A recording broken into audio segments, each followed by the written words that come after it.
50대인 제가 20대 입었던 옷을 아직도 입고 있고요. 허리는 24인치 이하를 유지하고 있습니다. 직장생활 30년 동안 아침을 거르고 다녔거든요. 그럼 이게 요즘 말하는 간헐적 단식에 해당할까요? 오늘 그 이야기를 한번 해보도록 하겠습니다.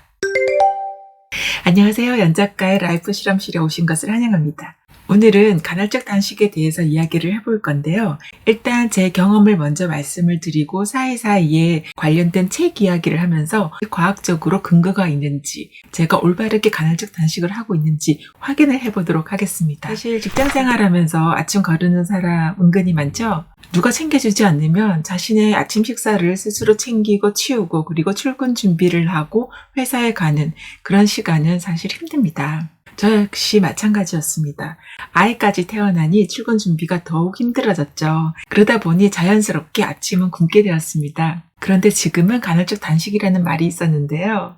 사실 90년대나 2000년대는 아침을 먹지 않으면 건강에 큰일이 날 것 같은 그런 사회적 분위기였거든요. 늘 아침 챙겨 먹고 다녀라. 아침을 먹지 않으면 머리가 돌아가지 않는다. 건강이 나빠진다. 이런 말들이 상당히 많았어요. 그렇지 않아도 수면 부족에 과다한 업무 스트레스까지 있는데 아침까지 거르니까 이러다가 제명에 살지 못하겠는데 이런 생각을 한 적도 있었습니다. 언제 큰 병이 걸리지는 않을까 이런 걱정도 살짝 하긴 했었죠. 하지만 의외로 제가 너무 활기차게 생활하니까 사람들이 오히려 의아하게 쳐다봤었습니다. 그러다가 몇 년 전부터 간헐적 단식이라는 말이 유행하기 시작을 했어요. 일정 시간 동안 음식을 먹지 않는 것을 의미하는 건데요. 가장 실천하기 쉬운 간헐적 단식은 16시간 사이에 식사를 마치고 8시간 동안은 식사를 하지 않는 것이었습니다. 이 방법이 가장 쉬운 이유는 저녁 식사를 마치고 야식을 하지 않고 수면을 취한 후 아침을 거르고 점심때부터 식사를 시작을 하면 쉽게 16대 8 단식을 할 수 있기 때문입니다.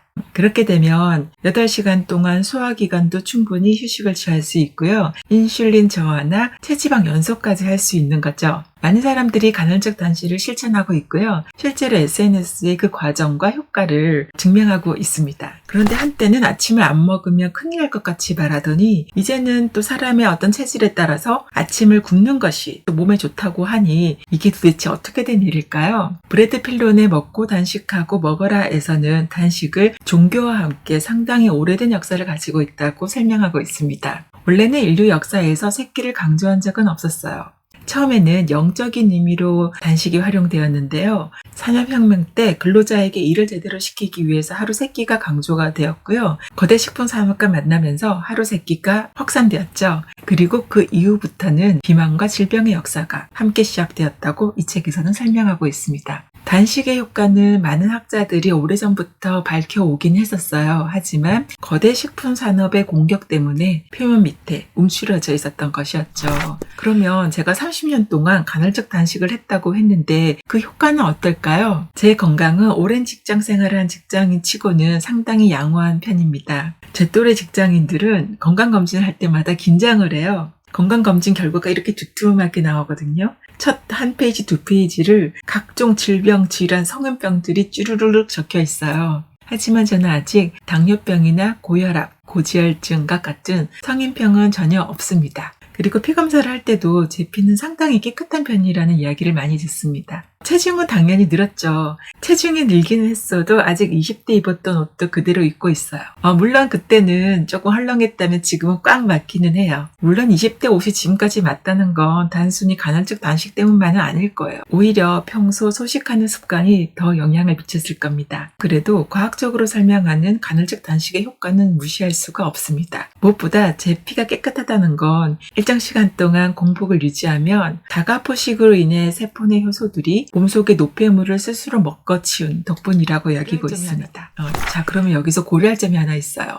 아침을 거르기만 한다고 간헐적 단식 효과를 누릴 수 있을까요? 간헐적 단식과 식사를 줄이거나 양을 줄이는 다이어트와는 어떤 차이가 있을까요? 제이슨 펑의 독소를 비우는 몸이라는 책에서는 단식을 하게 되면 당질 연소 모드에서 지방 연소 모드로 바뀌어서 단식한 지 12시간에서 24시간 정도가 지나면 케톤 상태가 되어서 단식 효과를 누릴 수 있다고 했습니다. 단식을 할 때 중요한 점은 언제 먹느냐만큼 중요한 게 무엇을 먹느냐입니다. 가능한 가공하지 않는 자연 음식을 먹는 것입니다. 반면 다이어트는 체중 감량이 목표이기 때문에 배고픔을 참으면서 극단적인 칼로리 감소, 불균형한 영양 섭취를 하는 경우가 많아요. 사실 이 기준을 엄격하게 적용을 해보면 저 같은 경우 똑같이 아침을 걸렀다 하더라도 진정한 의미의 간헐적 단식은 40대 후반부터 한 것이라고 볼 수가 있어요. 언제 먹을까는 똑같아요. 하지만 무엇을 먹을까에서 40대 중반까지는 바쁘면 아침을 거르듯이 점심과 저녁도 그렇게 신경 써서 먹지 않았어요. 40대 후반에 들어서야 이런 독서를 통해서 건강에 대한 정보가 쌓여 나가면서 여러 영양소가 고루 들어간 식단, 이왕이면 양질의 재료로 만든 식사를 신경 쓰기 시작을 했습니다. 그래서 그 전 상태를 좀 설명을 해드리자면 손톱도 좀 갈라지고 세로선도 생기고 정말 피곤할 때는 살짝 들뜨는 느낌도 있었어요. 탈모도 있었고요. 피곤할 때 피부 트러블도 살짝 일어나기도 했습니다. 그런데 음식에 신경 쓰면서부터 이런 증세가 모두 사라졌습니다. 간헐적 단식이라고 하면 먹지 않는 것에 포커싱을 하는데요. 저 같은 경우는 먹을 때 무엇을 먹느냐가 이렇게 중요하구나를 느꼈습니다. 50대부터는 가끔 하루 단식도 해봐요. 먹고 단식하고 먹어라에서는 18시간, 24시간, 36시간 단식에 대해서 소개하고 있는데요. 24시간 단식은 일상생활에 크게 지장이 없으면서 지방 연소를 가장 효과적으로 할 수 있는 그런 시간이라고 설명을 해주고 있습니다. 사람에 따라 조금 차이는 있는데요. 식사를 하고 4시간에서 8시간 정도가 지나면 우리 몸은 지방을 연소하기 위한 몸으로 서서히 바뀌게 돼요. 그런데 이게 30시간이 지나면 좀 무뎌지거든요. 그래서 가장 효과적인 게 24시간 정도로 권고하고 있습니다. 공복 유산소라는 이야기도 들어보셨죠? 직장인 중에도 아침에 운동을 하는 경우가 있어요. 저도 40대 후반부터 운동을 시작했고요. 주로 아침에 운동을 하고 출근을 합니다. 저녁에 하면 약속이나 야근도 생길 수가 있고 그리고 일단 몸이 피곤해서 자꾸 내일로 미루게 되거든요. 그렇다면 아침 식사를 거른 상태에서 운동은 괜찮을까요? 이 의문에 대해서 여러 유튜버들과 의사들이 다양한 의견을 내어놓고 있습니다. 데이브 이스프리의 최강의 단식에서는 단식할 때 운동이 오히려 효과가 좋다고 말하고 있습니다. 포도당이 고갈된 상태에서 하는 운동이기 때문에 운동 효과 이득이 아주 크다고 설명을 하고 있어요. 데이브 이스프리는 방탄커피의 창시자로 유명하죠. 커피에 천연버터와 MCT 오일 넣어서 이렇게 마시면 인슐린도 안정이 되고 포만감도 있어서 단식을 잘 견딜 수 있다라고 설명을 해주고 있습니다. 저도 최근에 아침에 일어나면 방탄커피를 마시고 있는데요. 상당히 고소하고 맛있어요. 이번에는 아놀드 홍의 간헐적 단식 내가 한번 해보지라는 책을 살펴볼게요. 이분은 유명한 보디빌더이자 트레이너이기도 하죠. 평생 다이어트를 하면서 여러 질병에 시달려왔던 분이에요. 간헐적 단식을 하고 건강한 음식을 먹으면서 매일 아침 공복 운동을 하고 있어요. 이를 통해 지방도 태우고 독소도 빼내고 성장 호르몬도 분비한다고 설명해주고 있습니다. 이분은 단식에서 운동은 선택이 아니라 필수라고 강조하고 있어요. 물론 이 두 책에서 공통적으로 하는 말이 있어요. 질병이 있거나 노약자이거나 성장하는 어린이이거나 임신 중인 여성일 경우는 무조건 이 방법을 따라서는 큰일 난다고 경고를 하고 있습니다. 굳이 하고 싶다면 의사와 상담을 통해서 진행하라고 이야기하고 있습니다. 또 하나 아침을 안 먹는 것이 힘든 사람도 있어요. 제 어머니 같은 경우는 한 끼 식사를 하지 않으면 어지러움증이 있으세요. 이런 분들은 조금씩 나눠 드시는 게 훨씬 건강에 좋습니다. 이러다 제명이 못 살겠다 하고 우려를 낳았던 아침 굶기가 올바른 식사법이 들어가자 30년이 지나자 건강의 효자 상품인 간헐적 단식으로 바뀌어져 있었습니다. 저 같은 경우는 이제는 아침에 무언가를 먹는 것이 오히려 불편합니다. 나이가 드니까 소화기관도 좀 약해졌는지 뭘 먹어도 포만감이 오래가는 것도 있고 없던 식곤증도 좀 생겼어요. 그래서 더욱더 똑똑하게 건강한 음식을 먹어야겠다는 생각을 하게 됩니다. 혹시 살을 빼고 싶다고 깻잎을 거르시는 분에게 말씀드리고 싶은 건 우리 한국인은 뭐든 너무 열심히 하죠. 내가 체중을 줄이기 위해서 아침을 굶겠어, 저녁을 굶겠어 이런 목표보다는